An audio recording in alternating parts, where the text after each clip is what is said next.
Warning, in this recording I did die in nights 5 and 6, and I included the deaths, so be wary of that. I don't want to scare anyone with death noise. So I'll let you know if there's a jump scare, or I just won't. Hey, good job, night 5. Keep a close eye on things tonight, okay? No, I refuse. I understand the building is on lockdown. No one is allowed in or out, you know, especially concerning any previous employees. When we get it all sorted out, we may move into the day shift. A position just became available. We don't have a replacement for your shift yet, but we're working on it. We're going to try to contact the original restaurant owner. I think the name of the place was Fazbear's Family Diner or something like that. Oh dear. Closed for years, though. I doubt we'll be able to track anybody down. So just get through one more night. Hang in there. Good night. Good night.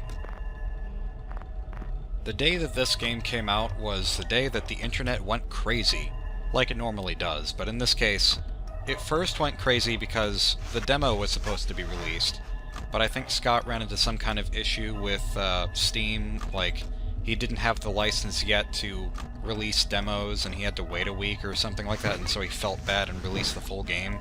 I think that's the story. I'm not really sure about that, but the second reason that the internet went crazy was this game's story, because the way that the story is told, it's ambiguous as to whether or not the game is a prequel.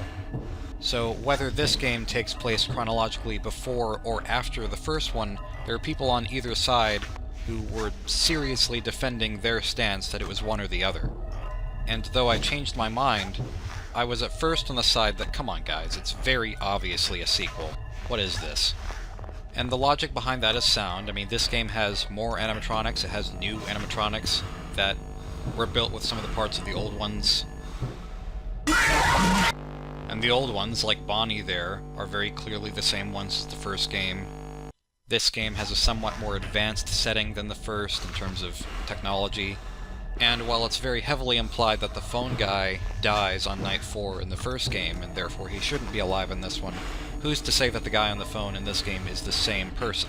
I mean, he has a lot of the same quirks, and he's done with the same voice actor, because the whole game is made by Scott. He didn't hire any other voice actors, so logically, there's not a reason for him to sound any different. That all makes sense, but the other side says that this is the same phone guy because he sounds exactly the same. He says hello, hello, and that must mean that this game took place first. That by itself isn't really the strongest argument, but then we heard the phone guy say something along the lines of, we're gonna move back to some place called Fazbear's Family Diner or something like that, and that could mean that the place is called Fazbear's Family Diner, and it's not the same place as the first game, which is Freddy Fazbear's Pizza, but because he doesn't really know, he's not really sure, then it's very possible that it's the exact same place and he just forgot the name, or the character forgot the name. But going further than that, in this game, whenever you get the paycheck at the end of the week, it says that it was in 1987, which ties back to what was said about the bite of 87 in the first game, and that could be the incident that was going on in night 3 or 4 in this game, whenever the phone guy was saying, you shouldn't worry about anything that's happening outside the establishment, everything is fine. The skeptics about this game being a prequel would say, well, the 1987 is just a really nice bonus for people who played the first game, it's an Easter egg. And again, that's sound logic, but then, the first game has a paycheck of $120 at the end of the month, whereas this one has $100 at the end of the month. And $100, roughly, is the minimum wage for 1987. So that kind of hints that there's more to the 1987 than just being a number. And the fact that the first game's paycheck is a little bit more than this one, if we assume that both games use minimum wage, then the first game came sometime afterwards after some inflation. But the biggest piece of evidence supporting that this game is a prequel and not just a sequel would be the newspaper clipping that you see after you beat Night 6, which says, and I'll just read it, the new animatronics will be scrapped due to possible malfunctions, however the original characters are being kept in hopes of possible reorganization of the company. And then it goes on to say, we will reopen someday, even if it's with a much smaller budget. So what could that mean? The first game takes place after they scrapped the new animatronics and went back to just using the old ones. They put them back together and moved to the old building where they had a much smaller budget, which is why the building doesn't have much power, and you spend the whole game managing the power. I think this was very deliberate and smart storytelling on Scott Cawthon's part, in that this game looks at first like it very clearly comes after the first one. It just builds on what the first one did. But then it's slowly revealed through bits and pieces that it is not, in fact, the one that came second. But I think technically it's still up for debate because it hasn't been officially announced that it's a prequel, unless it's confirmed in number 3, which I haven't seen. I just think all the evidence is there, and the idea that this is the one that took place first is kind of supposed to be the big plot twist at the end of the game. There might be plenty of other stories in movies or in literature where it's revealed that a sequel is actually a prequel, but I haven't seen any of them. This is the first time I've seen something like this done, and I think it's very cool how it's done. Speaking of the new and old animatronics, I'm pretty sure it's intentional that the old animatronics are still mostly creepier than the new ones. I've seen polls online where the question is asked, which are your favorite animatronics, the old ones or the new ones, or just which animatronic is your favorite? And it seems like the older ones are definitely favored more than the new ones for the most part, and Foxy the Pirate is far and away the number 1 favorite. Although I'm going to have to go ahead and say that in the first game, as well as this one, Old Bonnie is my favorite. Not really because I think Bonnie is particularly scary in this game or behaves in a special way, but I really like Bonnie's faceless design. Looks awesome without a face. Like, all the other characters fall under the uncanny valley to some degree, and they're kind of creepy on their own, but Bonnie without a face, with the wires and the teeth and everything exposed and just this big gaping hole, it's immediately a what the heck is that kind of design. Second to Bonnie, I think that old Freddy might be the most unnerving character to look at, partly because he looks like he's been torn and used for years and years, but also because he just looms over you and is almost like reaching at you whenever he stands in front of you. And he looks huge and he stands directly into your soul. Actually, it's kind of strange that the characters look as big as they do, because as far as I know, they're not actually that big. Taking realistic proportions into account, I think that someone calculated that they're like somewhere between 5 and 6 feet tall. They're not huge, or at least based on those calculations, they're not huge, but in reality, based on whatever Scott Cawthon canonically thinks, they might be taller than that. It's hard to say whether or not Scott took creative liberties with the perspective of the game, making the characters look larger than they actually are, or maybe just modeling the characters to not always be to scale with their environment.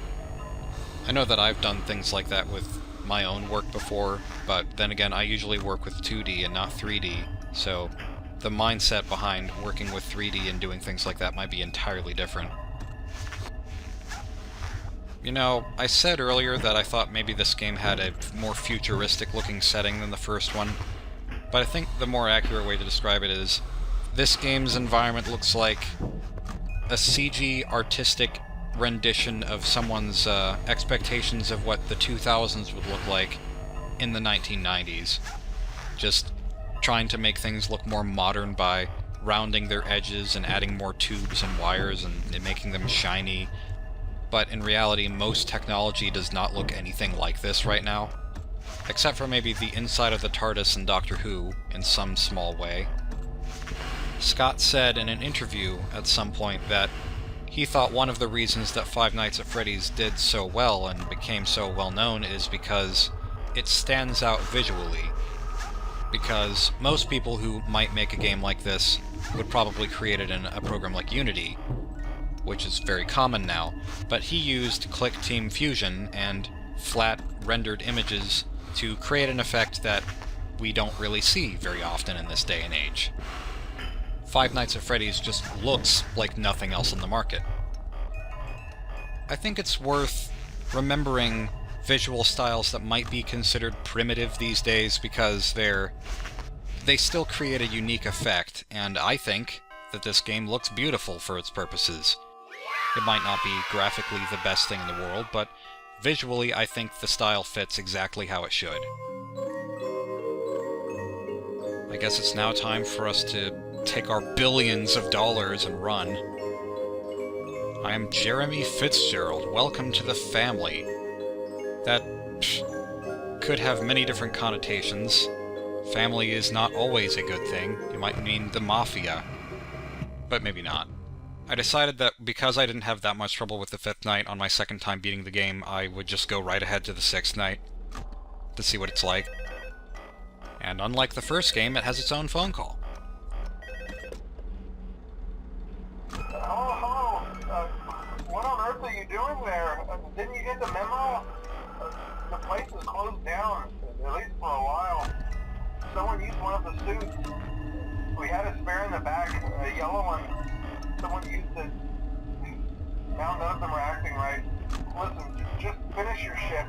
It's safer than trying to leave in the middle of the night. We have one more event scheduled for tomorrow, a birthday. You'll be on day shift. Wear your uniform. Stay close to the animatronics and make sure they don't hurt anyone, okay? For now, just make it through the night. When the place eventually opens again, I'll probably take the night shift myself. Okay, good night and good luck. That's a very curious phone call, and it raises more questions about the story to me than just about anything else does. The yellow suit that he's referring to is in all likelihood Golden Freddy. But what is Golden Freddy, and who stole the suit, and why did they do it? What are they using it for? I don't really want to point my finger at the purple guy right away, even though he's my #1 suspect, but and then the fact that tomorrow's scheduled event is a birthday, I have no idea what the birthday means, but I want to find out, because I'm sure it's important. This night was my first time ever dying to the puppet, and I died a couple of times to the puppet, because the animatronics just wouldn't go away. And that reminds me of another design decision with this game that I don't fully understand. I noticed whenever I was watching Five Nights at Freddy's 1 and 2, before I actually played them for myself, that the jump scares in the second game didn't look as startling somehow as in the first game. I mean, they weren't as startling to me because they're telegraphed, but I meant besides that, there was something about them that made them less impactful. And I realized that it's because in this game, there's no screen shake. All the animatronics in the first game, with the exception of Foxy, because Foxy comes in from the side and doesn't come right at you, shake the screen whenever they're screaming at you. But in this game, whenever you get attacked, the only movement on the screen is the animatronic coming at you, and everything else is still. And that might have been an oversight on Scott's part, I'm not really sure. There might have been some deliberate reason for that. I just prefer what the first game did with the screen shake, because it felt more like you, as the player, were kind of getting knocked back or shot back by the animatronics, and you're getting a heart attack or something. I don't think you would stand perfectly still whenever something is leaping towards your face, which is more the effect that this game gives off, in my opinion. Now, I've been talking this whole playthrough about the various differences between this game and the first one, and why I feel like they're very different experiences. And it might make it seem like I think Five Nights at Freddy's 2 is a bad game. On the contrary, whenever I started playing this game, I didn't understand the rules of it, and so I didn't really know why I was winning the nights. It just kind of confused me. But once I started understanding the way the game works, it became more fun to me. And I genuinely appreciate that this game feels so different from the first one, because why make a sequel at all if it's going to feel like the same game? I just feel like, while this game does have its fair share of things that make it unique and interesting, and its fair share of surprises and cool features and cool ideas, it might not be as graceful of a game as the first, and maybe not a graceful sequel. At least not as much as it could be. And I think a large part of that is, the first game, I feel, could be played by just about anyone, but this game is more directed towards people with impeccable hand-eye coordination who have also played the first game, and that makes it less accessible. For someone like me, this game is actually easier than the first, for the most part, because there's less to manage. But for someone who just plain doesn't have good reaction time, there's no way that they're going to be able to play this game. So it's like, a lot of what made the first game really enjoyable and easy to play but hard to master, this game kind of has the inverse of that, and what made the first game special, this game doesn't really have so much. It has ideas that are aimed towards a very different audience within the gaming community.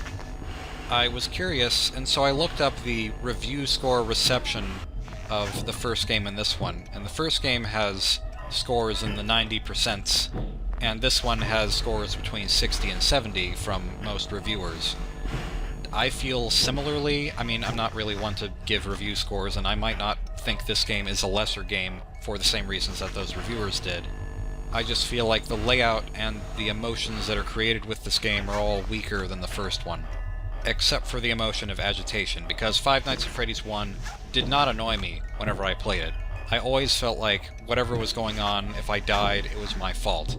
Or, if it wasn't my fault, then there was some rule that I felt like I had overlooked. There was something else to figure out, to learn. And in this game, I felt like I learned all the rules relatively quickly, but there was never really a point in which I thought that my getting a game over was honestly justified.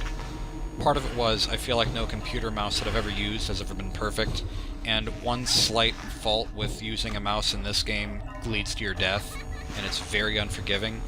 I'm a fan of games that are always forgiving, but are still very difficult because you have to keep on your toes. And the other thing that killed me was the lack of an opportunity to return to the music box and wind it up because too many animatronics in a row would come at me and waste my time because I had to have the mask on. I'm not convinced that every time you play a later night, there's a chance of winning as a result of the balance being a little awkward. That said, I wouldn't call this game a gleeful experience. It didn't make me giddy like the first one did, but it wasn't bad. It was fun. And I did enjoy it enough after beating it once to not feel completely opposed to beating it again in the same night. It still has that really addicting factor that the first game has, where every time you lose you want to jump right back in and keep going. You want to do your best, finally succeed, because eventually it'll happen. Eventually you know that you're going to win. It just gets a little bit closer every time. Like any challenging game worth its salt, it feels really good to get to the end and to succeed, because it's not a fluke. It takes perseverance, it takes understanding. You have to dedicate yourself to it and improve. This game might be frustrating to me, but it's not an entirely punishing game to me, because it is possible to keep playing and improve. Maybe sometime down the road I'll feel like I've improved my game enough to try and beat 1020 mode officially, though the likelihood of that is fairly slim. But I have seen that with Night 7, there are lots of variations of Night 7. You don't just have to play 1020 mode, there are also set challenges for specific animatronics at specific difficulty levels, and if you beat those specific presets, you can get cute little dolls of the animatronics on your desk. The ones with the really huge eyes. That's one thing that I can say I admire about this game over the first one. Scott put a lot of attention into giving this game replay value in a different way than the first, because there are lots of hidden secrets and aesthetic changes every time you play the game, such as that random Foxy the Pirate image that I saw once whenever I pressed play game again, or Balloon Girl under the desk. Another example that might only appear in Night 7, I'm not really sure, I haven't seen it myself except for in certain other people's playthroughs, but there's a character named Shadow Bonnie that appears in the left corner of the room, and it's just basically all you see is sort of a face on this black silhouette that looks kind of like Bonnie. And one hallucination that I haven't seen except in screenshots is an animatronic skeleton walking around by itself, without a suit. And there are even more than that, but then there's the replay value from the challenges after the game is over. And there's a reward after each of those that isn't just a star under the title of the game. It's just cool to me that there are so many things that you can see and so many things that you can try in the game that it's entirely possible that you will find something that no one else has even found before. And the longer that you play, the more you're rewarded with witnessing cool things like that.